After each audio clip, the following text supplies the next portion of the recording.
시청자 여러분 안녕하십니까. 신통방통 윤태훈입니다. 어제 국회에서는 코로나 피해 소상공인을 돕기 위한 추경 예산안 심사가 열렸었습니다. 그런데 이 자리가 장관으로 국회에 첫 출석한 한동훈 장관 청문회 연장전으로 변질됐습니다. 특히 백운규 전 산업부 장관 압수수색 등 전 정권 수사와 최근 단행한 검찰 인사에 대한 민주당의 비판의 목소리가 컸는데요. 한동훈 장관은 정치검사가 출세한 건 3년 전 추미애 박범계 장관 때가 가장 심했다면서 민주당의 거센 공격을 맞받아쳤습니다. 자, 그리고 어제부터 공식 선거운동이 시작됐습니다. 여야 모두 인천에서 출정식을 가졌는데요. 민주당은 대선 주자였던 이재명 후보가 인천 계양을에서 출사표를 던졌기 때문에 인천에서 출정식을 가졌다지만 국민의힘 입장에서는 세가 약한 인천도 양보할 수 없다는 의지를 내비친 것으로 풀이할 수 있을 것 같습니다. 그래서인지 압도적인 차이를 보일 것 같았던 민주당 이재명 후보와 국민의힘 윤영선 후보의 지지율 격차도 생각보다 그렇게 크게 나오고 있지는 않습니다. 잠시 후에 전문가들과 짚어보겠습니다. 자, 금요일 신통방통 광고 후에 시작하겠습니다. 잠시만 기다려주십시오. 네, 금요일 신통방통 시작하겠습니다. 자, 어제 국회에서 열린 예결위 소식으로 문을 열겠습니다. 지난 9일 인사청문회로 존재감을 높였던 한동훈 법무부 장관이 청문회 10일 만인 어제 법무장관 자격으로 국회 예결위의 첫 데뷔전을 가졌습니다. 분위기는 제2의 청문회를 방불케 했습니다. 어제 예결위 모습부터 확인하겠습니다. 국회 인사청문회 과정에서 반발과 반대가 많았죠. 여러 의견이 있었던 걸로 알고 있습니다. 반대가 있었습니까? 어떻습니까? 여러 가지 의견이. 여러 가지 말 돌려서 하지 말고 반대가 있었다고 있었어요, 없었어요? 반대하는 분들도 계셨던 걸로. 예, 왜 반대가 있었다고 생각합니까? 말씀해 주시면 잘 듣겠습니다. 아니, 동문서답하지 마시고 법무장관 임명 강행 하루 전날 대통령께서 국회로 와서 국회를 존중하겠다, 초당 협력하겠다, 협치하자. 법무장관, 협치가 무슨 뜻입니까? 상호 공존하고 이해하는 것으로 알고 있습니다. 윤석열 대통령의 협치는 특수부 검사들하고만 협치를 하고 있어요. 이게 국민이 바라는 협치라고 생각하십니까? 저는 이미 검사가 아니고요. 특수부 검사와 협치한다는 말씀에는 동의하기 어렵습니다. 자, 특히 민주당은 예결위 초반부터 이른바 채널A 사건과 관련해서 언급을 계속하면서 한동훈 법무부 장관을 몰아세웠는데 이러한 야당의 공격에 한 장관 역시 물러서진 않았습니다. 확인하겠습니다. 법무장관, 예. 한동훈 전 검사의 핸드폰 비번 문제는 어떻게 처리할 것입니까? 이제 수사 끝났고 다 틀었으니까 관계 없습니까? 제가 청문회에서 말씀드렸다시피요. 저는 부당한 수사를 받은 당사자고요. 당연히 헌법상 기본권이 이런 정치적 공격에 의해서 무력화돼서는 안 된다고 생각합니다. 정치적 공격이라고 이야기하면은 핸드폰 비번 풀 테면 풀어봐라, 핸드폰 파기하고 감추고 해도 된다는 이야기로 받아들여도 되겠습니까? 저뿐 아니라 과거에 이재명 전 지사도 비슷한 이재명 물고 들어오지 마세요. 그리고 이거는 모든 국민에게 보장되는 권리인 것이다. 그러니까 지금 예. 검찰공화국 법무부 장관 반대가 있는 거예요. 정적을 일삼고 있어요. 자, 한동훈 장관이 이재명 후보를 언급하니까 김한정 의원이 격하게 화를 내는 모습을 보셨는데요. 과연 어떤 사건, 그러니까 핸드폰 비밀번호를 알려주지 않은 사건, 이재명 후보의 사건은 또 어떤 사건이었습니까? 잘 아시다시피 친형 강제 입원 의혹과 관련해서 수사를 받을 당시에 이제 휴대전화를 압수를 당했거든요. 그런데 그거를 똑같은 기종이 똑같은 거예요. 지금 한동훈 장관이 그동안에 쓰던 아이폰이었군요. 그렇죠. 그렇게 돼서 그 비밀번호를 알려주지 않아서 네. 그 비밀번호를 풀지 못해서 사실은 그 휴대전화를 들여다보지 못했다. 뭐 이런 겁니다.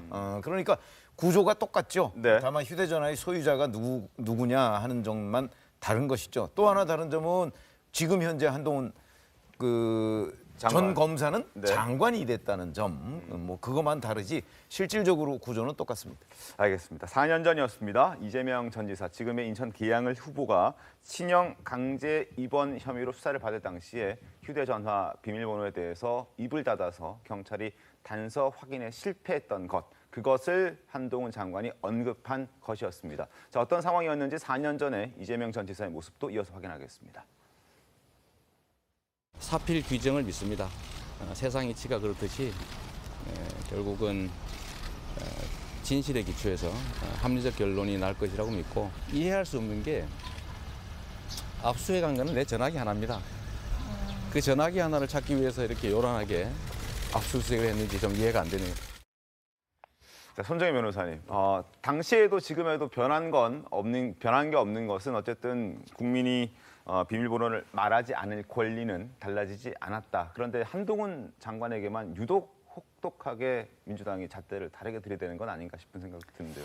일단 신문상의 차이가 있습니다. 왜냐하면 한동훈은 그 당시에는 검사이기 때문에 검사 수사에 협조해야 될 의무는 국민 모두에게 있고 본인이 지켜야 될 권리를 보장하기 위해서 나는 비밀번호를 제공하지 않겠다. 이것은 어찌됐든 수사기관에선 받아들여야 되는데 이제 공직에 복무하고 있는 검사가 검사 수사에 필요한 정보를 제공하지 않는 것은 조금 더 다른 평가가 있을 수 있다는 점을 지적해드리고요. 이재명 상임고문에 대한 사건을 이제 이야기를 해서 이 부분에 대해서 방어를 하는 측면은 좀 부적절해 보입니다. 왜냐하면 그 당시에 이재명 지사가 뭐라고 얘기를 했냐면 검사를 못 믿겠다. 그래서 나는 법원 단계에서 제공을 하겠다라고 이제 이야기를 했었고요. 네. 두 번째로는 기소가 됐었습니다. 그 당시에 친형 강제 입원 사건은 수사를 했고 그 휴대전화 비밀번호 정보 없이도 기소를 했는데 무죄가 나왔던 사건입니다. 네. 근데 한동훈 장관에 대한 사건은 그 비밀번호 문제 때문에 사실 기소 불기소 처분이 굉장히 지연되다가 결국 불기소가 됐었거든요.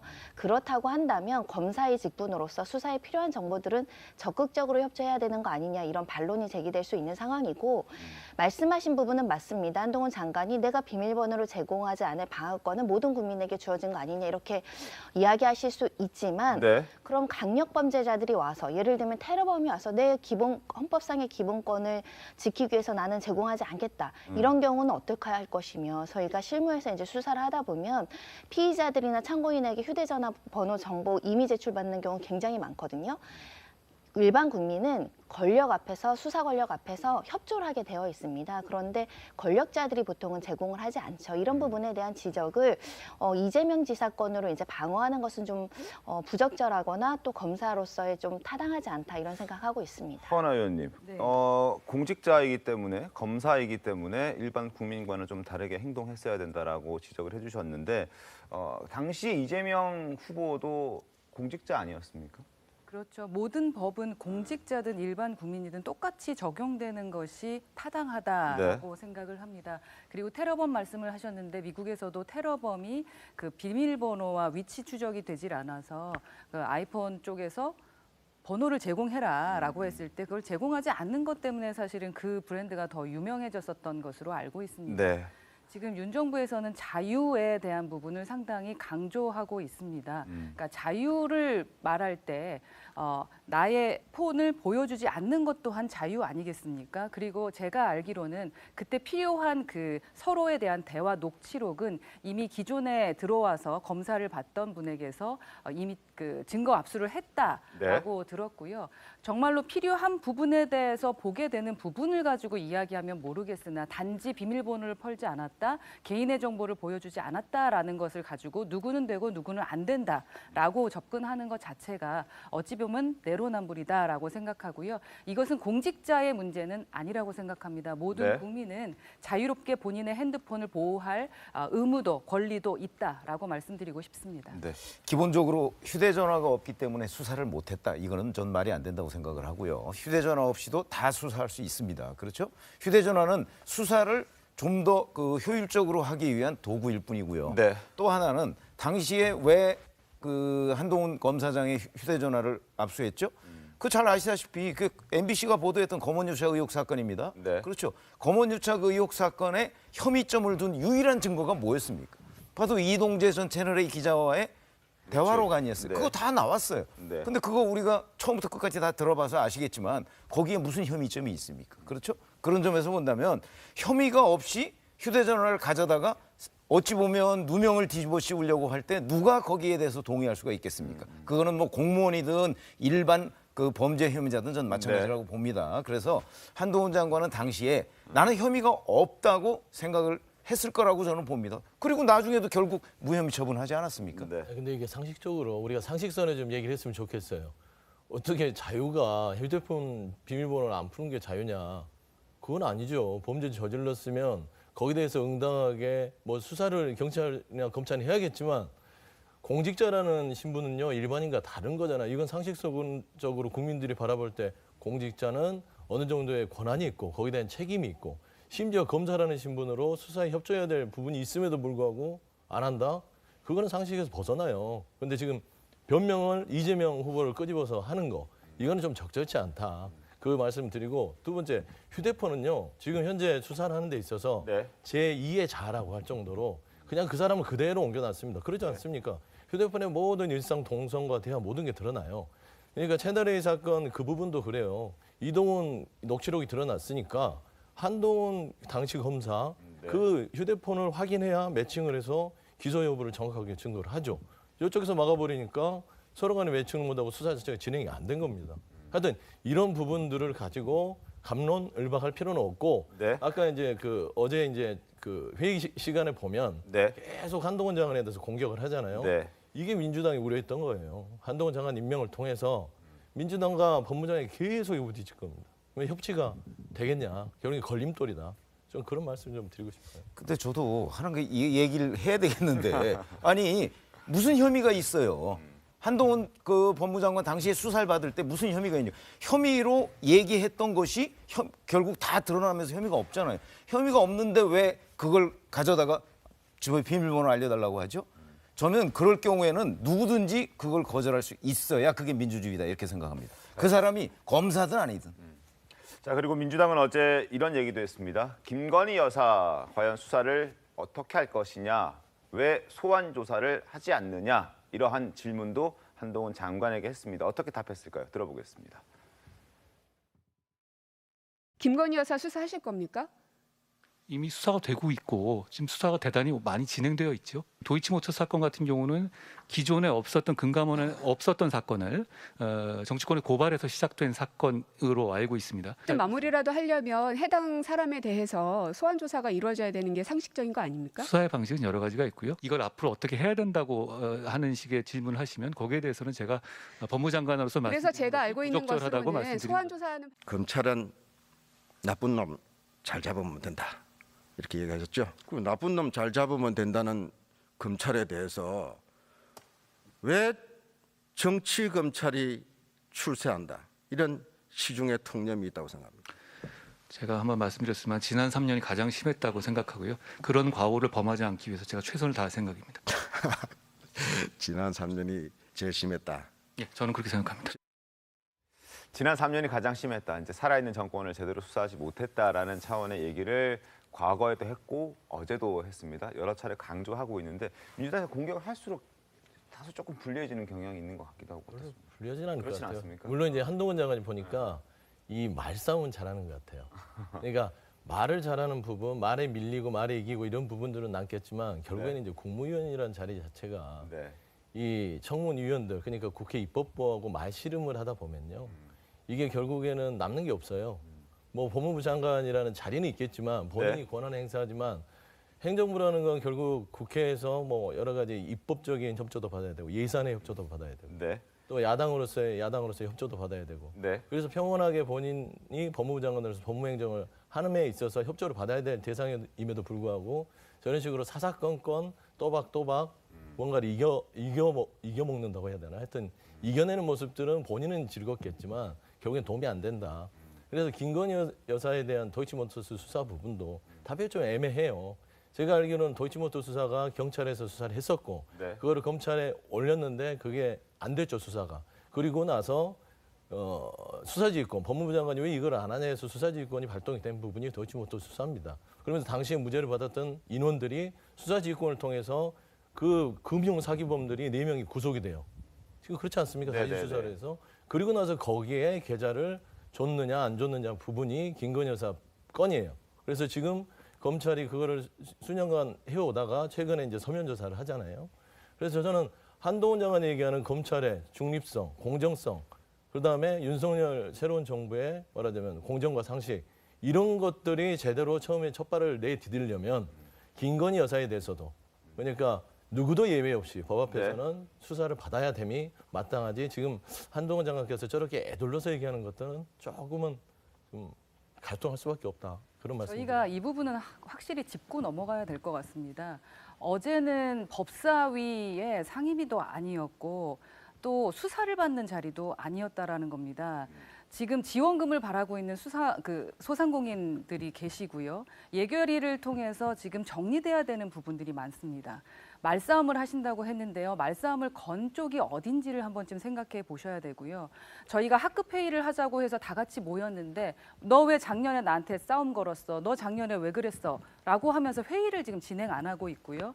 그 싸움에 대한 이야기를 답변하는 친구한테 너 답변 태도가 너무 별로야 라고 얘기하는 겁니다. 지금 학급 회의를 통해서 그 결과를 기다리고 있는 학생들이 있습니다. 그 학생들에 대한 생각을 하신다면 지금 회의를 진행하고 일할 수 있도록 만들어주시는 것이 진짜로 품격 있고 기본적으로 진짜로 그 대한민국을 바라는 야당이 해야 될 일이 아닌가 싶고요. 말싸움을 건 사람이 말대답은 잘한다라는 프레임은 너무나 물타기 같다는 생각이 듭니다. 네. 근데 고민정 의원이 저는 번지수를 좀 잘못 짚은 것 같은 생각이 드는데 이게 전후 사정을 알면 사실은 고민정 의원이 왜 김건희 여사를 도이치모터스 주가 조작과 관련해서 수사를 안 했느냐 또는 뭐 소환 조사를 안 했느냐 하고 질문할 사람은요. 이성윤 전 서울지검장하고 이정수 전 서울지검장한테 질문을 했어야 되는 거죠. 재작년 2020년에 수사를 시작해서 1년 2개월 정도 수사하고 작년 말에 전부 다 기소를 했거든요. 그렇죠?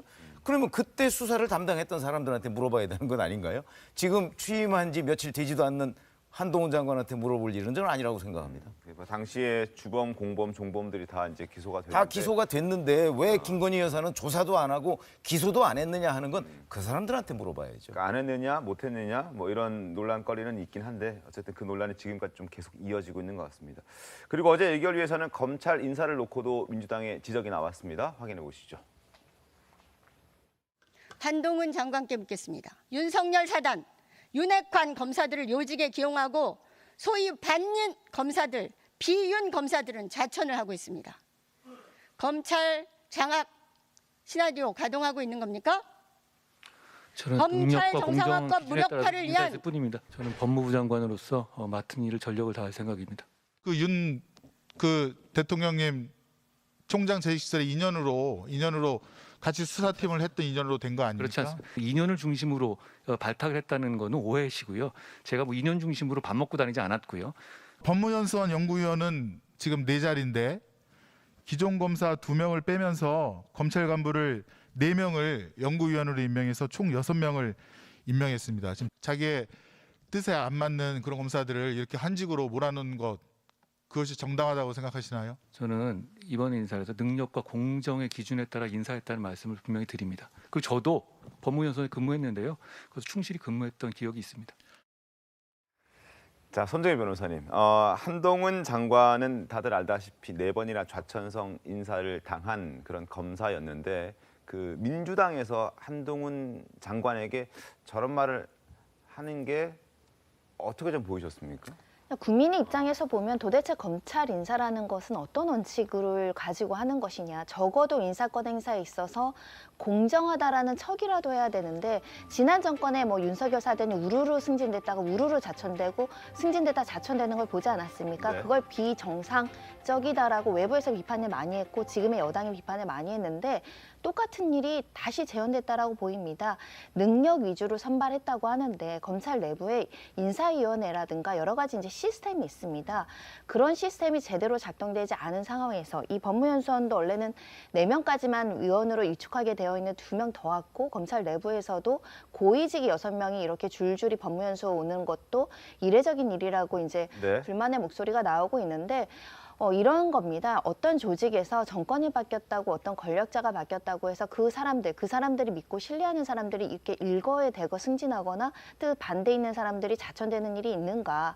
여전히 이번 정권에도 똑같은 사태가 이루어지고 있어서 국민들이 보기에 인사권이 공정해야 수사권도 공정해 보이거든요. 그런 측면이 좀 굉장히 부족했던 거 아닌가 생각이 들고 그 점을 지적하고자 했더니 한동훈 장관이 나도 법무연수원에서 잘 지냈다라는 거 아닙니까?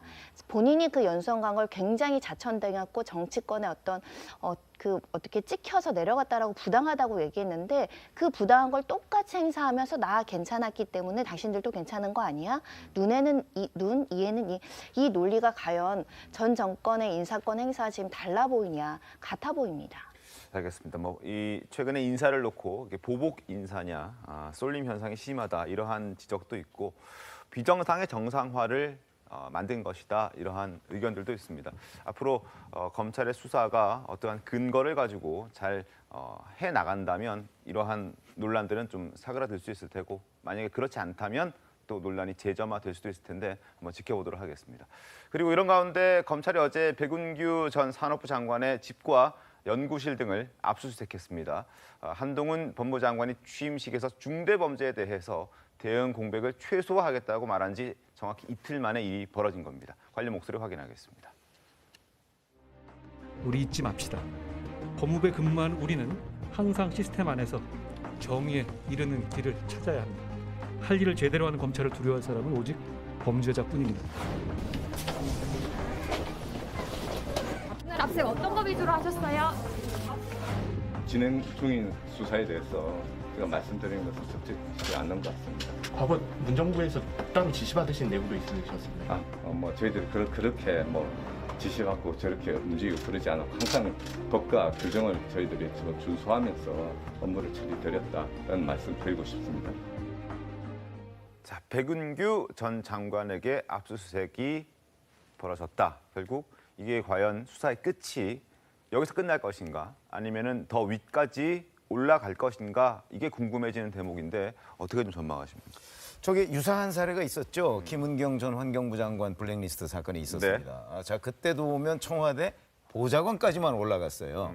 뭐 저는 이 블랙리스트의 구조라는 거는 사실은 윤석열 대통령이 서울중앙지검장 시절에도 네. 그 박근혜 정부의 블랙리스트에 대해서 수사를 한 적이 있지 않습니까?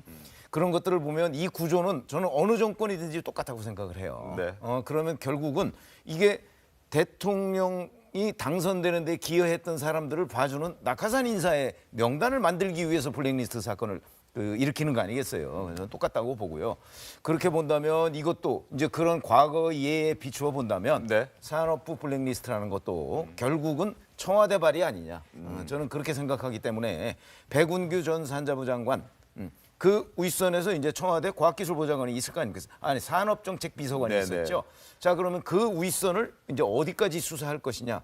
그건 이제 조금 더 두고 봐야 되는데 어느 정권이든 저는 연결이 돼 있다고 제 짐작을 하고 있습니다. 알겠습니다. 자, 검찰의 움직임에 야당은 즉각 반발했습니다. 야당의 목소리 확인합니다. 다양성, 균형, 안배라는 민주주의 기본 키워드는 모두 지워졌습니다. 명실공히 검찰 국가의 완성입니다.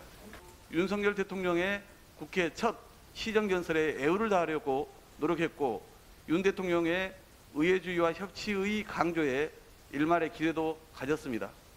하지만 윤 대통령은 그 다음날 가장 큰 갈등적 인사이자 자신의 최고 복심인 한동훈 법무부 장관의 임명을 강행했고 한 장관은 정광석화처럼 윤 대통령과 자신의 핵심 측근들로 인사를 단행해서 거침없이 검찰을 장악하며 결초 보훈을 시작했습니다. 자, 이렇게 여야의 어떤 충돌 이런 것들이 첨예하게 대립되고 있는 그런 상황인데 이제 오늘 한덕수 총리 인준 표결도 관심이 쏠리고 있습니다. 윤 대통령이 국회가 상식에 따라서 처리해 줄 것이다라고 말을 했고요. 한덕수 총리 후보자 역시 민주당이 잘 알아서 판단할 거다라고 말을 했다고 하는데 화면 보겠습니다. 윤 대통령 어제 출근길에서 지금 이렇게 얘기했죠. 한덕수 총리 인준은 상식에 따라서 잘 처리해 줄 것이다 라고 얘기를 했고요. 그리고 오늘 출근길에서도 윤석열 대통령은 처음부터 협치를 염두에 두고 한 지명 총리이기 때문에 잘 될 거다라고 얘기를 했다고 합니다. 그리고 어제 저희가 한덕수 총리 후보자와 통화를 했는데 민주당이 잘 알아서 판단할 거라 믿는다. 정권도 이미 여러 차례 잡아봤고 국정도 여러 차례 맡아본 민주당이다. 그리고 정권 이양 과정에 어떻게 협조하고 어떤 메시지를 전해야 할지 잘 알 것이다. 합리적 결정을 할 거라고 기대를 한다라고 이야기를 하고 있습니다. 자, 그리고 어제 민주당도 저녁에 밤 9시쯤에 지도부들이 만나서 과연 어떻게 할 것인가를 고민했다고 합니다. 그 고민의 결과는 결론을 내지 못했다라고 전해지고 있는데 계속해서 좀 딜레마에 빠져 있는 것 같다는 생각 듭니다. 지방선거도 있고 여러 가지 고민해야 될 것이 좀 많아 보이긴 합니다. 민주당을 딜레마에 빠뜨린 원인이 뭘까요? 왜냐하면 여러 가지 상황들을 봤을 때 시정연설에서 협치, 의회주의를 얘기하고 하루 만에 한동훈 장관을 임명했다. 제가 이게 너무 계속 반복된 녹음기처럼 얘기하는데 한동훈 장관의 임명의 자체가 어떤 의미냐면 민주당과 국민의힘의 새로운 정부까지 포함해서 이 협치의 가장 큰 걸림돌이에요. 네. 지금 보시면 한동훈 장관이 인사하는 것도 보세요. 검찰 인사들을 쭉 보면 본인이 각 팀에서 데리고 있던 부분들을 승진을 시키고 그 팀을 구성한 다음에 곧바로 압수수색에 들어갑니다. 그러면은 이게 당연히 해야 될 부분은 해야 되지만 그런 부분이 정치보복으로 이어질 수 있다는 우려감도 있고요. 근데 벌써 이제 그 자체가 첫 번째 걸림돌이 됐어요. 그다음에 이제 두 번째 보십시오. 지금 현재 그 한덕수 총리 부분을 놔두고 나서 지금 16명, 17명 지금 국무위원 후보자들 저희가 불채택을 요구했던 장관 후보자 다 임명했잖아요. 정호영 복지부 장관만 빼놓고. 김인철 장관 거기는 이제 당연히 사퇴를 해야 될 부분이고. 뭐 그분이 만약 교육부 장관 돼서 큰일 났겠죠. 국민들 앞에서. 근데 전체적으로 이렇게 협치를 할 수 있는 여건을 마련해 놓지 않고 말로만 계속 협치하고 임명해달라 하는 것들은 결국에는 민주당 지도부는 한덕수 총리와 국무위원은 별개로 가는 투트랙으로 분리해서 간다는 입장을 분명히 했지만 이 결국에 지도부가 결정하더라도 의총에서 의원들이 이거를 받아들이지 못한다면 지도부가 강행할 수 없는 겁니다. 그래서 지금 그 여기에 기름을 부은 게 한동훈 장관 임명이고 지금 현재 어제까지 예결위에서의 어떤 한동훈 장관 후보자가 아니죠. 장관의 태도 자체가 결국에는 오늘 2시에 이제 의총이 열리는데요. 거기서 여러 가지 의원들을 우리 민주당의 의원들의 말하자면 뭐 채택을 하겠다는 절반, 안 된다 절반 이 부분을 저는 불채택 쪽을 더 기름을 부은 게 아니냐. 그래서 저는 지금 기류로는 좀 상식적으로 생각했을 땐 도저히 협치할 수 없는 상황까지 이르렀다라고 봐서 좀 불투명합니다. 부결로 당론이 채택될 저는 불투명하게 보고는 있어요. 높다. 2시 보내고 그 2시간 전에 2시에 의총이고요. 4시에 본회의고 그래서 이제 본회의 전에 2시에 의총을 갖고 부결 가능성에 이제 논의를 하는 거죠. 가능성이 높아 보인다라는 게 이제 전망이셨는데 관련해서 오늘 신문 하나 보도록 하겠습니다. 자, 한덕수 국무총리 후보자의 인준이 과연 어떻게 될 것인가. 오후 4시에 본회의가 있습니다. 그 전에 2시에 의총이 민주당이 있고요. 야당의 지도부는 따로 만나서 어제 말씀드렸지만 얘기를 했는데 결론을 내리지 못했습니다. 당론으로 부결을 채택하는 것에 대해서 다소 좀 부담스러운 것 같습니다. 일단 이재명 후보, 송영길 서울시장 후보는 신중하게 접근을 해야 된다라고 얘기를 하고 있습니다. 총리 인준에서 과연 부결을 했을 때 지방선거에 미치는 영향, 악영향에 대해서 고민을 하고 있고 부담을 좀 느끼고 있는 것 같습니다. 그래서 이재명 후보는 윤 정부의 첫 출발을 좀 고려해줘야 한다. 그래서 부결 당론을 원하는 이 강경파의 약간의 제동을 걸고 있는 듯한 메시지를 내고 있습니다. 그래서 결국 이재명 후보의 어떤 의견이 먹혀들지 않고 부결로 당론이 채택된다면 이재명 후보의 발언도 약간 머쓱해지는 그런 상황이 되는 거죠. 그래서 일부에서는 지방선거 뒤로 표결 자체를 아예 미루자라고 얘기까지 나오고 있는데 결국 이런저런 분위기를 봤을 때 물론 서영주 대변인께서는 부결로 당론이 결정되지 않겠느냐라는 의견을 주셨지만 지금 조선일보는 총리 인준과 관련해서는 아마 자유투표를 하게 될 것이다. 당론으로 부결을 결론 내리지 않고 의원들에게 무기명 투표이기 때문에 의원들에게 어떤 의견들을 좀 자유롭게 자신들의 생각을 투표에 드러낼 수 있게끔 어떤 그런 공간을 열어주겠다라고 조선일보는 전망을 하고 있습니다. 조선일보와 서영주 대변인의 의견은 좀 엇갈리는데 어떻게 좀 보셨습니까? 어젯밤 회의에서 왜 결론을 못 냈을까요? 박홍근 원내대표가 굉장히 강하게 부결을 주장했던 것으로 저는 알고 있습니다. 그렇다면 당연히 결론을 냈어야 되는 거죠. 저도 부결이라고 하는 것이 의원들의 대세인 거라는 것까지는 알지만 최근에 들어와서 요 며칠 사이에 또 그 흐름이 좀 바뀌고 있다는 얘기도 있거든요. 그렇기 때문에 만약에 정말 부결 대세가 계속 지속이 된다 그러면 어젯밤에 결론을 냈을 것이고 그리고 오늘 2시 의원총회에서는 당연히 그러면 당론으로 아마 자 부결시킵시다 이렇게 얘기를 할 거예요. 그런데 결론을 못 냈다는 건 그만큼 고민이 많다는 얘기죠. 그럼 왜 고민을 할까요? 한덕수 총리 후보자 부결을 시켰으면 그 이후에 정치적 역풍이 과연 민주당이 감당할 수준이냐 아니냐.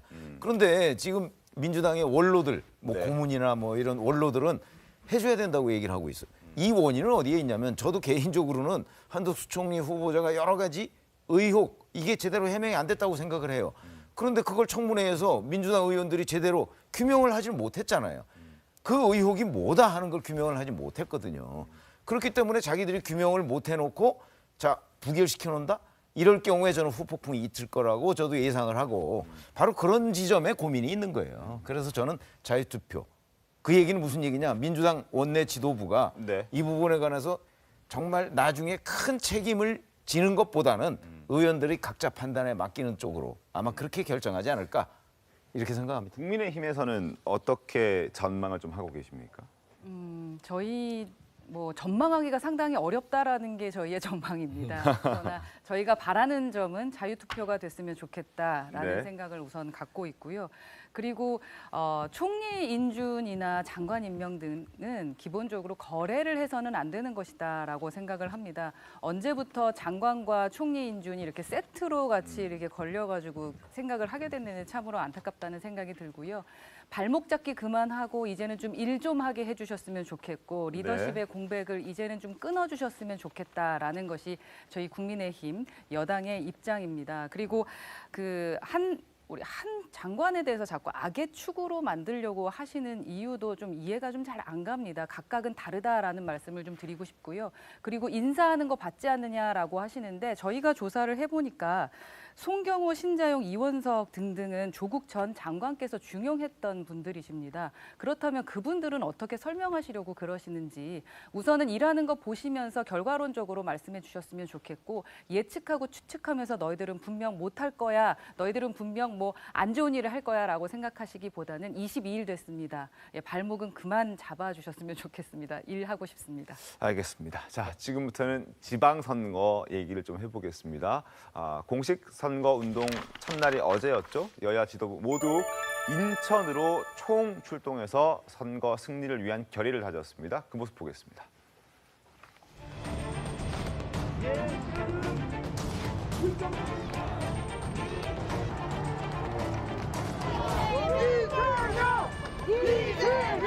저희가 왜 인천으로 왔느냐? 정치 1번지, 선거 1번지, 태풍의 핵이기 때문에 왔습니다, 여러분. 인천이 이겨야 수도권이 이깁니다. 수도권을 이겨야 충청, 강원도 이길 수 있습니다. 인천이 첫 출발지입니다. 더 많은 지원이 있어야 되는 것이고 인천의 발전을 위한 아이디어들 저희 국민의힘에서 인천 시민 입장에서 적극적으로 지원하겠습니다. 13일 뒤 6월 1일 인천에서 시작된 제2의 인천 상륙작전은 대한민국의 미래를 열어가는 새로운 역사를 쓰게 될 겁니다. 여야 모두 출정식 장소로 인천을 선택했다는 건 그만큼 인천을 포함한 수도권에서의 승리가 중요하다라고 여겼기 때문일 겁니다. 민주당의 인천 계양을 이재명 후보의 언행도 그래서 더 연일 구설에 또 많은 관심의 중심에 있는 것 같습니다. 영상 보겠습니다. 차 다 지나가요. 자, 비켜주세요.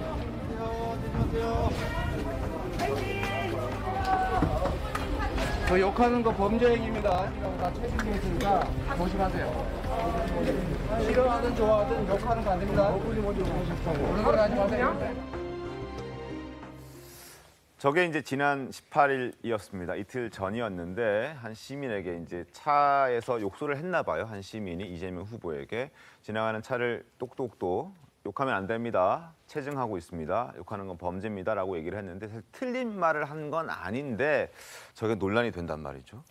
그렇죠. 아니 그러니까 이재명 후보가 뭐 저렇게 얘기할 수도 있는데 저 차를 쫓아가면서 계속 두들겨가면서 이제 그런 얘기를 하고 있으니까 저렇게 되면 왜냐하면 그 선거운동을 하다 보면요 본인에 대한 욕설을 하는 사람도 있고 지지하는 사람도 있고 극명하게 나뉘게 마련입니다. 네. 저런 걸 뭐 한두 번 해보지도 않았는데 저 얘기를 하면 이재명 후보에 늘 따라다니는 그런 그 비판적 지점이 있잖아요. 그 욕설과 관련해서 그렇게 되니까 바로 그 부분이 또 드러나게 될 거거든요. 그래서 요즘에 이재명 후보가 너무 좀 그 여러 가지 선거 상황이 민주당에 결코 유리하다고 볼 수 없는 상황이다 보니까 네. 좀 약간 피곤해 있나? 뭐 좀 그런 느낌이 들 정도로 저런 데에 대한 판단이 그렇게 명확하지 않다. 저는 그런 느낌을 많이 받았습니다. 저기서 좀 예민하게 또 이재명 후보가 반응을 하다 보니까 바로 아까 국민의힘의 입장이 살짝 나왔다가 스쳐 지나갔는데 형수 욕설 얘기가 또 거론이 됩니다. 굳이 그거하고 전혀 상관이 없는 얘기인데요. 이제 욕설이 욕을 나오니까 먹었는데, 이제 예. 연관이 그렇게 연상이 그렇게 되는 연상을 것 해서 같아요. 지금 제가 보면은 전체적으로 국민의힘은 이재명 후보가 네. 다시 등판함에 있어서 경기도의 화력을 왜 집중할까요? 왜 인천에 할까요? 지금 현재 국정동을 얻으려면 이재명 후보를 0.73이라는 거로 말끔하게 지워야 됩니다. 경기도를 가져와야 되고 인천에 출마한 이재명 후보를 눌러야 되고 네. 그게 결국에는 새로운 정부의 국정동력이라고 생각해서 저렇게 집중적으로 뭐 이렇게 계속 포커싱을 하는 것 같은데요. 저는 한 가지 좀 당부드리고 싶은 게 있어요. 여야를 막론하고 선출직으로 현장에서 이제 의원 출마하신 분들 네. 그런 분들한테 시민들 중에 굉장히 극단적인 분들이 있어요. 하지만 인간 대 인간도 선출직이라고 해서 선출직한테 막 욕하고 해서 당신은 선출직이니까 참아라. 이런 생각은 안 가졌으면 좋겠어요. 아무리 선출직이어도 정당하게 예의를 갖춰서 얘기를 하고 난 당신 이런 점이 마음에 안 들어. 왜 당신 출마했어? 난 당신 안 찍을 거야. 이 정도까지는 괜찮지만 욕을 하거나 그 사람한테 어떤 폭언을 하거나 이런 부분들이 선출직이라고 해서 모든 걸 받아야 된다. 그건 아닌 것 같아요. 그래서 이거는 기본적으로 시민들께서 이런 부분들은 조금 더 개선돼 가는 과정이 필요하지 않냐. 좀 그런 말씀 좀 드리고 싶습니다. 알겠습니다. 그리고 이재명 후보가 이제 신발 신은 채 벤치에 올라갔다가 이제 좀 지적받은 적이 있는데 어제는 또 며칠 전에는 신발을 신고 또 식당에 들어가다가 제지당하는 일까지 벌어졌다고 합니다. 영상 보고 난 다음에 이야기를 좀 이어가겠습니다. 여기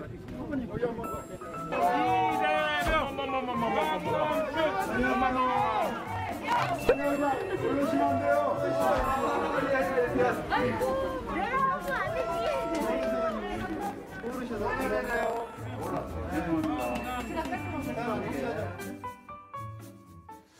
네, 뭐 다소 좀 헷갈릴 수도 있는 뭐 그런 가게라고 생각이 들긴 하는데 그래도 좀 신중했어야 하는 것 아닌가 하는 그런 지적들이 좀 있긴 합니다. 홍선희 교수님. 영상을 보면 앞으로 가시다가 갑자기 뒤에서 방향을 이렇게 전환하는 과정에서 이제 앞뒤 생각 없이 근데 이제 영상을 보시면 거의 마스크를 이렇게 열심히 쓰시는 장면이 있어요. 네. 그러니까 뭐 의도적으로 어떤 뭐 폄하를 하거나 뭐 부정적인 어떤 느낌을 주려고 하신 건 아닌데 다만 전체적으로 이렇게 약간 서둘러서 어떤 일을 하신다는 이런 이렇게 선거 인상을 줄 수는 있겠고요. 아까도 뭐 그 장면하고도 연결이 되는데요. 자동차에서 이렇게 그분에게 이제 형사 책임을 운운하시는 장면은 네.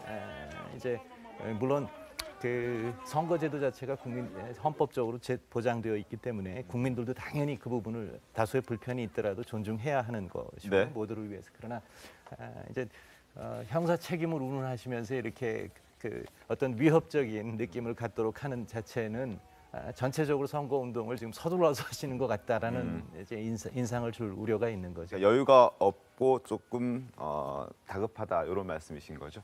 자, 어쨌든 민주당의 지난 대선에서의 대선 후보였던 이재명 후보입니다.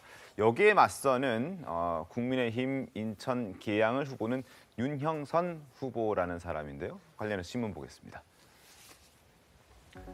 자, 중앙일보입니다. 25년 토박이를 내세운 윤형선.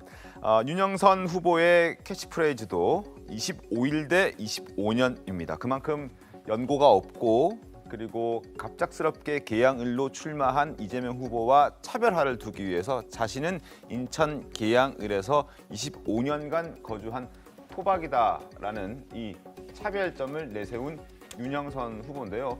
다음 주에는 지지율이 뒤집힐 것이다라고 자신감을 드러내고 있는 그런 상황입니다. 최근에 한 여론조사에서도 한 9.9%, 9.8% 정도 차이를 기록했었는데요. 지금 화면에 보이시죠? 50.8% 대 40.9%. 격차가 10%포인트 이내였습니다. 물론 오차 범위 밖에서 좀 격차는 있긴 하지만 예상보다 격차가 그렇게 크지 않았다. 그래서 이준석 대표도 이거 잘하면 승리할 수도 있겠다. 이런 얘기까지 했던 상황이었는데요. 오늘 아침 윤형선 후보가 라디오에 출연해서 이런 얘기를 했습니다. 들어보겠습니다. 인지도나 지명도를 따지면은 대한민국 뭐 이분과 견딜만해서 몇 분이나 되겠습니까? 900명씩 떼지어서 뭐 사진 찍고 뭐 이렇게 제가 보기에는 우리 유권자를 생각한 쇼라고 생각하는데 제가 준비했다라는 거는 지난 25년간 계양 국민과 소통하고 또 같이 호흡하면서 계양구의 여러 가지 현안과 미래에 대해서 고민해왔다는 것이고요. 네. 이번 선거는 대선 후보 뽑는 선거 아니거든요. 저희 지역 일꾼 뽑는 선거입니다. 자, 허나 의원님, 네. 윤영선 후보가 다음 주 되면 골든크로스가 될 것이다. 강한 자신감을 보였는데 국민의힘에서는 어떻게 생각하고 계십니까? 저희도 가능할 거라고 가능할 생각하고 거다? 있습니다. 아. 현장에서 이제 같이 만나서 네. 많은 대화를 좀 나눴는데요. 아마 지사 후보도 많은 도움을 주실 것 같고요. 네. 저희가 오늘 밤에도 계양을에 찾아갑니다. 대표와 함께 해서 유세도 같이 하게 될 예정인데요. 네. 지금 현장에서는 현지인과 토박이인들께서 네. 상당히 불만이 많으십니다. 우리를 만만히 보시는 거냐라고 하면서 모 후보에 대해서 지금 공격을 하고 있거든요. 네. 저희 당원들이 아니라는 겁니다. 토박이들께서 그렇게 하고 계시고 별명도 하나 주셨어요. 낭만다터 윤사부. 라고 지으면서 25년을 계양을을 지켰던 분이십니다. 그런데 사실 25일이라고 하지만 이재명 후보는 25일도 채 안 됐거든요. 그럼에도 불구하고 나는 대선 후보였기 때문에 이 인지도로 그냥 다니면 돼라는 마음을 갖고 있었기 때문에 어쩌면 더 서두르고 조금 더 예의를 지키지 않는 것이 아니냐라는 생각이 좀 들고요. 뭐 그 신문을 보니까 그 본인의 현수막을 걸기 위해서 나무를 아예 그냥 가지들을 다 쳐서 그 본인의 얼굴과 숫자를 보이게 하시는 그 모습에 정말로 지역사랑이라는 마음은 있는 거냐라는 말씀들을 좀 하고 계십니다. 좀 더 겸손해지셔야 될 것 같고요. 그만큼 겸손하지 않으신 만큼 아마도 윤사부의 그 자신감은 더 커질 것 같고 현장에 있는 분들의 응원도 더 높아질 것 같아서 골든크로스가 가능하지 않을까 하는 생각이 듭니다. 한마디는 제가 바로 잡고 가야죠. 네. 이제 가로수 문제 팩트 체크해 드릴게요. 그거는 네. 이제 통상 이 시기가 되면 그 구청에서 도시 가로수 정비 사업 때문에 그거를 벤 거지요. 그리고 통상 이 선거 전문가들은요 그 앞에 손 대지 않습니다. 그런 욕을 먹게 돼 이런 공격을 하거든요.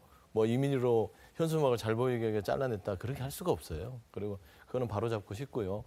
그 윤영선 후보 25년 동안 참 지역에서 고생하셨는데 그런 게 정치입니다. 아무리 한 30년이든 40년을 버틴다 하더라도 정치의 상황을 잘 읽고 25년간 왜 그러면 선택을 못 받았을까요? 그러면 본인이 정치적으로 역할이 인정을 못 받은 거 아닐까요? 저는 그런 또 평가도 하고 싶어서 결국엔 인천 계양 주민들께서 선택을 하시겠죠. 누가 일꾼인지는. 알겠습니다. 6월 1일 날 결과를 기다려 보도록 하겠습니다. 할 말은 있지만 참겠습니다. 알겠습니다. 감사합니다. 자, 이재명 후보가 법인카드는 아내가 사용하지 않았다라고 말을 했다고 합니다. 해당 발언은 김동연 경기지사 후보가 관훈 토론회에서 한 말을 반박하는 과정에서 나온 말이었는데 김동연 후보와 이재명 후보의 발언을 이어서 확인하겠습니다. 법인카드 유용 문제. 근데 문제는 좀 있다고 보시는 예, 그렇습니다. 뭐 법카 같은 거는 분명히 문제가 명확하지요. 있고요. 필요한 부분에서는 그 분명한 그 검찰이 됐든 또는 경찰이 됐든 분명하게 그 조사하고 수사해서 밝혀낸다고 저는 생각합니다. 진상 규명에는 저도 협조하지요. 문제는 법인카드는 제 아내가 쓴 게 아닙니다. 의전 담당 공무원에게 사적인 도움을 받았다. 이게 문제이죠. 몇 차례 받은 게 있으니까 그건 잘못된 게 맞죠. 개인적인 인연 때문에 좀 도움 준 거를 가지고 월급이 전부 국고 손실이다. 이게 말이 되는 소리입니까? 자, 이재명 후보 그리고 아내 김혜경 씨 대선 기간 중에는 이 법카 논란에 대해서 사과를 하기도 했었습니다. 그 목소리까지 확인해 보시죠. 공과 사의 구분을 분명히 해야 했는데 제가 많이 부족했습니다. 제가 져야 할 책임은 마땅히 지겠습니다. 수사와 감사를 통해 진실이 밝혀질 수 있도록 최선을 다하겠습니다. 공직자로서 또 남편으로서 제 부족함과 불찰이다고 말씀드리겠습니다. 당사자의 그 상처에 대해서는 위로 말씀드립니다. 자, 홍성필 교수님, 사과를 했는데 저 때는 사과를 하고 지금은 쓰지 않았다. 말을 바꾸는 듯한 느낌을 주는 발언을 한 걸 보면 그때 사과가 진정성이 없는 사과라고 생각을 해야 됩니까? 어떻습니까? 뭐 현재 그 여러 가지 법률적인 평가가 진행되고 있는 사안이고요. 다만 지금 이제 뭐 결국은 사실들이 중요할 텐데 그 법인카드가 사용되었다는 부정한 용도로 사용되었다는 것이 문제이고 또 선거 과정에서 여러 가지 공무원들이 공무 이외의 일을 했다라는 것들이 이제 쟁점인데 법인카드 자체를 내가 썼다. 아니면 내가 안 쓴 거다. 누구 명의의 것을 썼다. 이것을 가지고 이야기하는 것은 사고라기보다는 이제 내용 자체에 대해서 아직까지 이렇게 법률적 평가가 진행되고 있기 때문에 본인의 어떤 그 억울함을 얘기하신 것 같습니다. 그러나 뭐 객관적으로 이렇게 보여지기에는 지금 말씀하시는 여러 가지 항변들이 전체적인 이 문제에 대한 국민의 어떤 그 우려나 그런 지탄에 해당하는 것이 아니다 이런 생각이 들게 되는 거죠. 그러니까 이재명 후보의 얘기는 김혜경 씨가 직접 카드를 긁지 않았다, 사용하지 않았다 이런 건데 사실 공무원 A 씨가 그걸 사용해서 이재명 후보의 집에 소고기라든지 초밥, 등심 이런 것들을 배달해서 걸어놨다는 거 아닙니까? 아니 정확하게 따지면 그 배모 씨 사무관이라는 사람도 카드를 쓴 건 아니에요. 지시를 했지. 그렇죠. 지시를 해서 7급 공무원 A 씨라는 사람이 카드를 쓴 겁니다. 그렇죠. 그러면 이재명 후보식 논리라면 7급 공무원 A 씨가 카드를 썼다 이렇게 얘기를 해야 되잖아요. 그 카드의 수혜자는 김혜경 씨일 가능성이 높아요. 그렇죠? 그 집으로 배달했으니까 뭐 그걸 뭐 거기서 먹었느냐 또 뭐 옆집으로 배달했느냐 이런 이제 여러 가지 짐작도 있지만 여튼 그런 거라고요.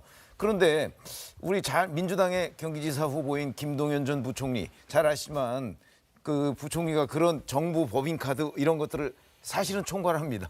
근데 왜 분명히 명백하다 문제가 있다 이렇게 얘기를 했을까요? 뭐 그런 부분은 앞으로 경기 남부경찰청에서 다 압수수색이나 했는데 영장에 뭐 피의자다 뭐 또는 얼마 정도 5억 5천만 원 정도의 뭐 국고손실 혐의점을 두고 압수수색을 했던 거 아니겠습니까? 그거 뭐 앞으로 수사에서 다 규명이 되겠죠. 5억 5천은 이제 전체 법인카드 인건비까지. 사용에 아니 그러니까요. 전체 그 압수수색 영장에 그렇게 돼 있다는 그렇게 금액이고 지금 이제 드러난 거는 저는 좀 안타까운 게 김혜경 여사의 이 법인카드가 또 지금 대선 끝난 지 얼마 됐는데 또 소환이 돼요. 선거긴 선거구나 느낌이 오지만 한 가지 분명한 건 김동연 후보 말도 맞고요. 이재명 후보 말도 맞습니다.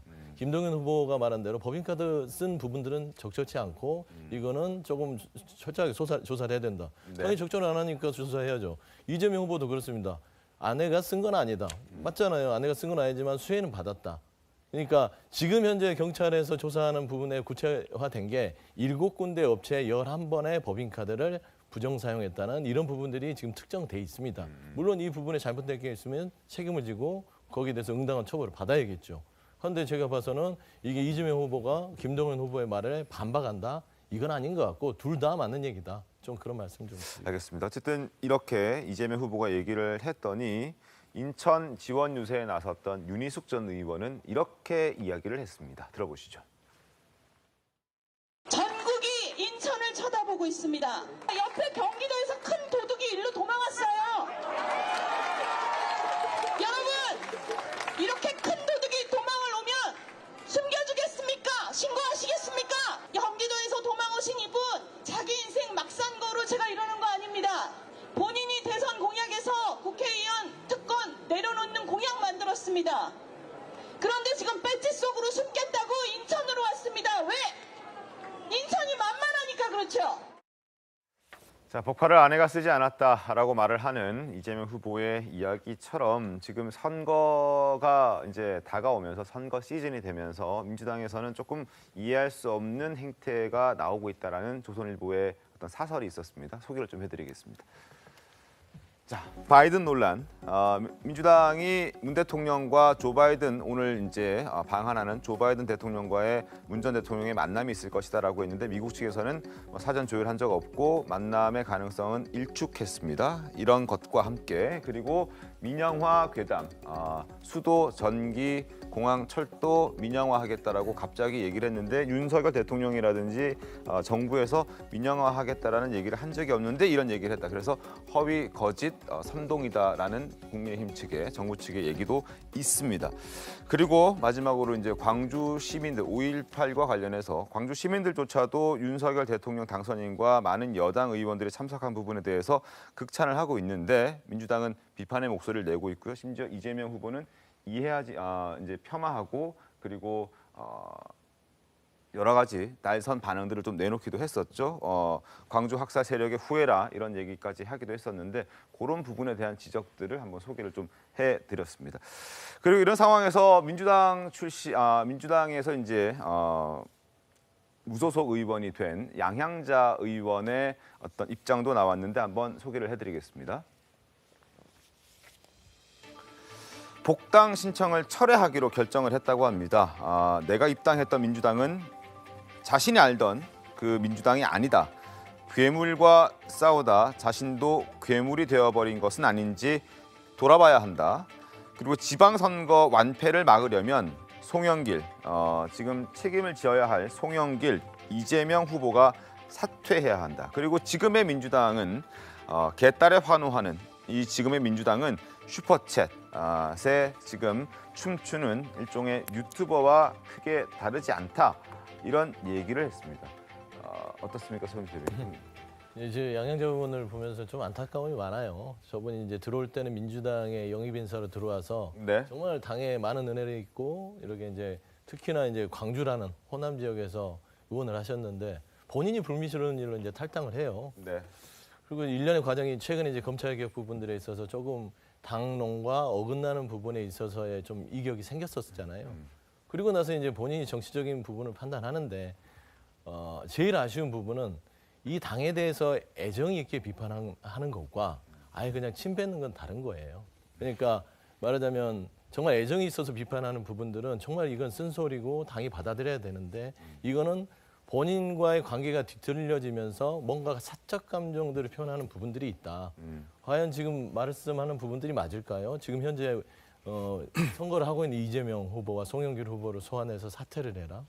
그다음에 무슨 개딸을 소환해서 뭐 유튜버로 민주당을 얘기하고 결국에는 지금 당의 정치인으로서 역할론의 어떤 본인의 영역들이 사라지니까 FA 시장에 나온 자기 몸값을 올리기 위한 발언들이다라고 좀 평가하고 싶습니다.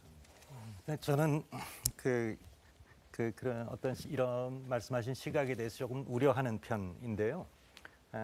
사실 전체적으로 선거가 뭐 민주당 입장에서 볼 땐 제가 뭐 개인적인 판단이지만 어려워지고 있는 것은 과거에 문재인 대통령의 지지율이 임기 말까지 40%를 유지했지만 네.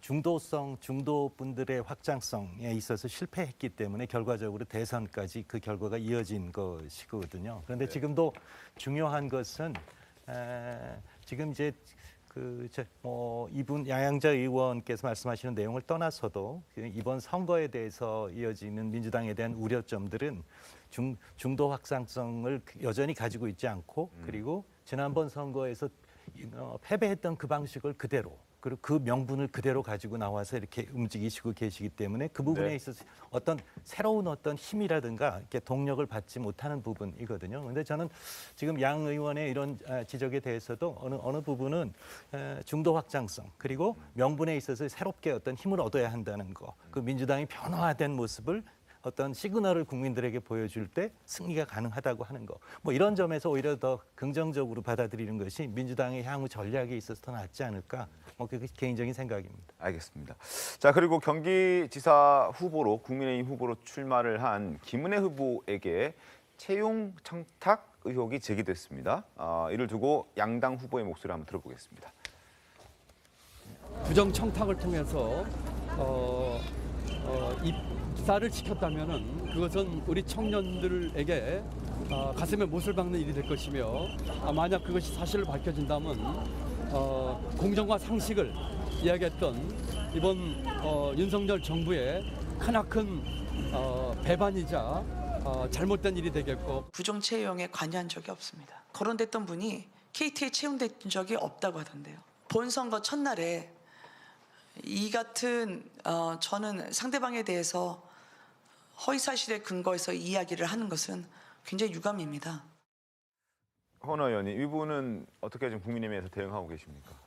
기본적으로 제가 오늘 아침에서 후보하고 직접 통화를 좀 해봤습니다. 네네. 여러 가지 오해 지점이 있어서 제가 좀 직접 확인을 해보고 싶었는데요. 뭐 2년여간 지켜봤던 김은혜라는 사람에 대한 브랜드를 봤을 때도 네. 이렇게까지 했을까라는 생각이 먼저 있었을 것 같습니다. 제 개인적으로는.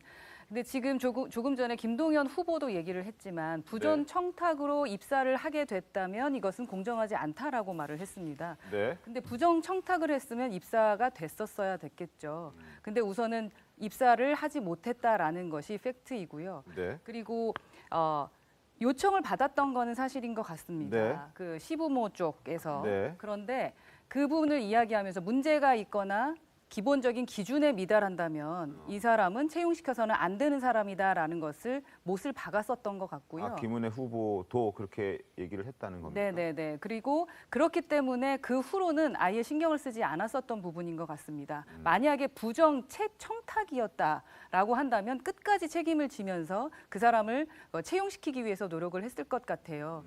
근데 사실은 아는 지인들이 있을 때 예를 들어서 여기에 뭐 신입사원을 뽑는다라고 했을 때 뭐 알려줄 수는 있을 것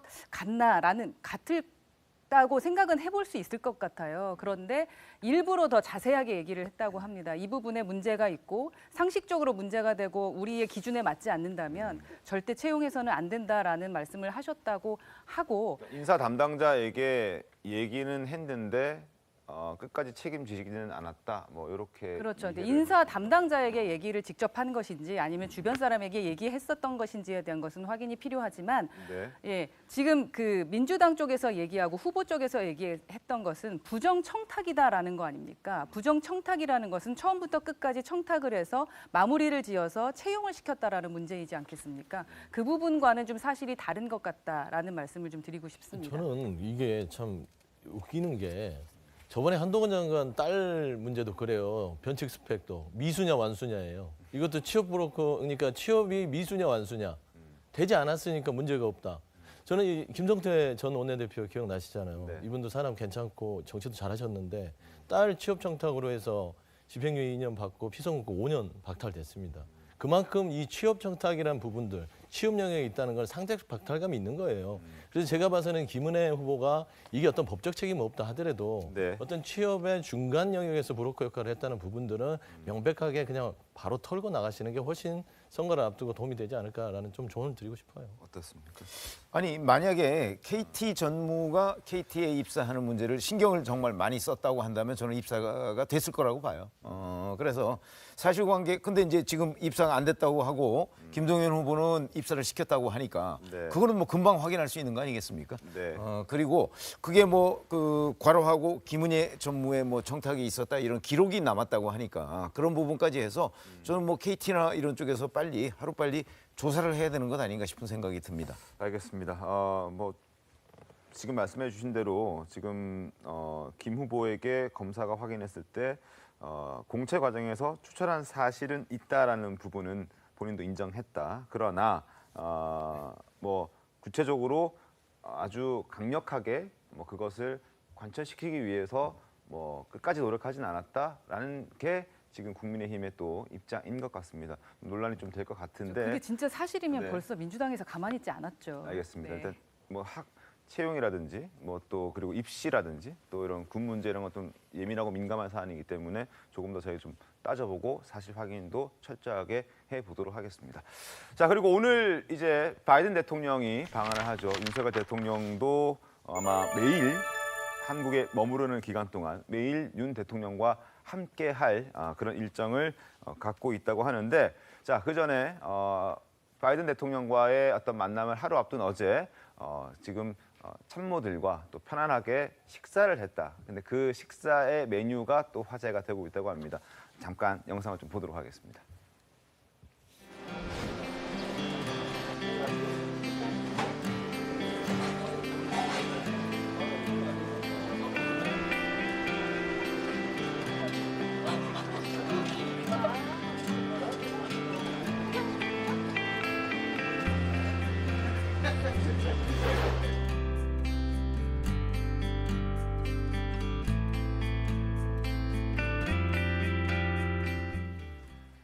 자, 국수 먹는 영상 보고 왔습니다. 자, 지금부터는 본격적으로 한미 정상회담에 대해서 얘기를 좀 해보겠습니다. 조 바이든 미국 대통령이 오늘 늦은 저녁에 한국에 도착할 예정입니다. 대통령 취임 이후 가장 빠른 시일이자 또 29년 만에 일본보다 한국을 먼저 방문하는 그런 사례이기도 합니다. 대통령실에 따르면 이번 회담에서 진행될 대부분의 의제와 합의 사항이 완성된 상태라고 하는데 일단 양국 정상은 사흘 동안 매일 공동 일정을 수행한다고 합니다. 자, 김태효 차장의 목소리 확인해 보겠습니다. 양국 정상이 적어도 하루에 한 번씩은 매일 함께하는 시간을 가지면서 차별화된 일정을 메시지를 가지면서 소화를 할 예정입니다. 하루는 경제 안보 행사, 그리고 하루는 안보 행사를 이렇게 차별화해서 양국 대통령이 함께 임하고 함께 말씀하고 함께 격려를 하는 자리를 준비하도록 하겠습니다. 자, 일단 여러 가지 의제에 대해서는 뭐 합의가 대부분 끝났다 이런 얘기를 하고 매일 같이 얼굴을 보게 될 텐데 첫 방문은 반도체 현장에 이재용 삼성전자 부회장과 함께 갑니다. 그리고 또 사람들의 관심은 대통령이 과연 바이든 대통령이 어디에 묵느냐, 호텔에 대해서도 관심이 꽤 많더라고요. 어디에 묵습니까? 지금 뭐 남산에 있는 하얏트 하얏트 호텔에 호텔? 있는데 대부분 미국의 대통령들께서 오시면은 네. 묵는 곳이기도 합니다. 음. 그리고 저희 뭐 용산 집무실하고도 가깝기 때문에 네. 더 의미가 있지 않을까 하는 생각이 듭니다. 알겠습니다. 자, 이렇게 한미 정상회담이 또 열리는데 북한도 어떠한 여러 가지 미사일과 관련해서 도발의 가능성이 지금 높게 점쳐지고 있습니다. 그래서 어제 NSC 상임위원회까지 열렸는데 관련해서 이종섭 국방부 장관 목소리 확인하겠습니다. 코로나 때문에 핵실험의 시기 이게 변화가 있을까요? 영향을 줄 거라고 봅니까? 저희들이 핵실험 준비 과정을 보고 있기 때문에 준비가 다 되었을 때 정치적인 결심을 코로나로 인해서 연기될 것인지 아니면 무관하게 할 것인지 이 부분이 저희들이 예측하기가 그러면 이제 핵실험 준비는 끝났고 타이밍만 지금 보고 있다 이렇게 보시는 거네요? 아직 완전히 다 끝났다 이렇게 말씀드리는 제한됩니다. 제한되고 큰 틀에서 많은 부분은 준비가 되어 있다. 이 정도 제가 말씀을 드리겠습니다. 한미 정상회담 중에 북한이 무력 도발을 할 가능성이 높게 점쳐지고 있습니다. 북한 입장에서는 관심을 끌기 위해서 무력 도발을 할 가능성이 있다 이렇게 보는 측면이 많은데 심지어 핵실험 가능성까지 거론이 되고 있습니다. 만약에 북한이 이제 감행을 한다면 최병우 의원님, 양국 정상들이 이제 어떻게 대응을 해야 됩니까? 어떤 대응을 계획하고 있습니까? 사전 대응이 있습니다. 무슨 얘기냐면 이미 동해상에 정찰기가 떴고요. 거기에 네. 뭐 공중급유기까지 지금 떴다고 하면 계속해서 감시 활동을 늦추지 않겠다. 뭐 네. 이런 얘기가 되는 것이고 만약에 실제 핵실험이나 아니면 ICBM 발사 같은 걸 할 경우에는 한미 정상이 같이 지휘 통제 시스템에 들어간다고 하거든요. 이건 벙커. 이거는 무슨 얘기냐면 네. 결국은 거의 전시에 준하는 정도의 대응 태세를 갖추겠다는 얘기예요. 이걸 이제 우리 흔히 뭐 플랜 B라고 얘기를 하는데 네. 그럴 경우에는 북한에 대해서 정말 어떤 조치가 취해질지도 모르는 그런 상황이라고요. 그러니까 북한도 이런 거를 굉장히 잘 알고 있겠죠. 그런 점에서 본다면 아마 섣불리 적어도 그 바이든 대통령이 한국에 머무는 기간 동안에는 섣불리 도발을 하기 어렵지 않을까. 과거 사례를 보면 네. 저는 그렇게 예상하고 있습니다. 홍석희 교수님. 예, 저도 같은 생각입니다. 이렇게 북한은 주의를 끄는 것을 당연히 해야 하는데 또 하나 이제 북한이 해온 어떤 행동의 특징 중에 하나가 네. 예측이 어렵게 하는 것입니다. 새벽에 뭘 한다든가 뭐 밤중에 뭘 한다든가. 그래서 뭐 제 그냥 개인적인 생각은 2박 3일의 기간 중에 특정한 어떤 행동을 하기보다는 그렇게 만약 그런 행동을 한다면 네. 사실 한미 정상이 국가 안보를 위해서 하나로 완전히 뭉쳐 있고 어떤 형태의 그 전략적인 행동도 취할 수 있다라는 걸 거꾸로 전 세계에 보여주는 장면이 연출되기 때문에 네. 그런 점에서는 신중하지 않을까 이렇게 일단은 생각하고 있습니다. 알겠습니다. 그리고 이번 한미 정상회담에서는 지난 5년간 사실상 방치하다시피 했던 성주 사드 기지 문제도 해결이 될 것 같습니다. 한미 동맹 재건을 내건 이 윤석열 정부가 출범하면서 한미 양국이 성주 사드 기지 정상화 원칙에 합의했다는 소식이 전해졌습니다. 자, 윤 대통령의 당선인 후보 시절 목소리 한번 들어보겠습니다. 지금 성주의 사드 기지를 보십시오. 어디 뭐 시민단체나 우리 대한민국의 국민들이 일부가 그걸 접수를 해가지고 지금 그 육상으로는 지금 저 물자 이동 공급을 할 수 없게 돼 있습니다. 그래서 지금 헬기로 지금 보내고 있는데 우리 정부가 이거를 방치한다는 것이 이걸 가지고 어떻게 동맹이라고 할 수 있겠냐 이 말입니다. 자, 사드를 추가로 들여오는 것도 아니고 일단 정상화를 만들겠다는 것이어서 비용은 좀 적겠지만 그래도 비용이 상당히 들어갈 것 같고 중국의 반발도 좀 우려되긴 하는데 어떻게 될 것 같습니까? 우선 뭐 비용 부분은 한미 방위비 분담 협정이 이미 상세하게 이미 1년 전에 다 마련되어 있는 것이고요. 또 뭐 그 범위 내에서 해결한다는 것이고요. 지금 사드에 있는 상태가 이제 이야기되는 것이 거기 있는 한국, 미국 인원들이 컨테이너에 생활한다는 거거든요. 그런 점은 당연히 정상화해야 된다고 생각이 들고요. 뭐 그런 부분까지 뭐 그 외국과의 의견 조율이 필요하다는 생각을 하지 않습니다. 알겠습니다. 자, 그리고 방송 마무리하기 전에 저희가 5.18과 관련해서 신문 하나 소개를 좀 해드리도록 하겠습니다. 신문 보시죠.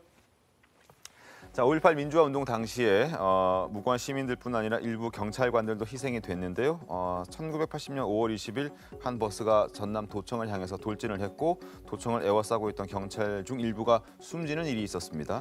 훗날 버스 운전기사는 5.18 유공자가 됐고 숨진 경찰들은 피해자였지만 경찰이었다는 이유로 목소리를 내지 못하는 상황이었는데 42년 만에 지난해 광주 민주화 운동 진상 규명에 관한 특별법이 개정되면서 피해 경찰에 대한 조사도 이루어졌고요. 희생당한 경찰 유족과 또 가해자인 버스 기사가 만나는 그런 일이 벌어지게 됐습니다. 경찰을 숨지게 한 그 버스 기사가 경찰 유족들을 만나서 사과의 뜻도 전했고 유족들도 사과를 받아들였다고 합니다. 그래서 앞으로도 민주화 운동 진상규명조사위원회가 이러한 일들을 계속해서 해나간다는 소식을 저희가 방송 마무리하기 전에 말씀을 좀 드렸습니다. 자, 잠시 뒤에 돌아오도록 하겠습니다. 네, 오늘 준비한 신통방통 여기까지입니다. 다음 주에 더 신통하게 돌아오겠습니다. 고맙습니다.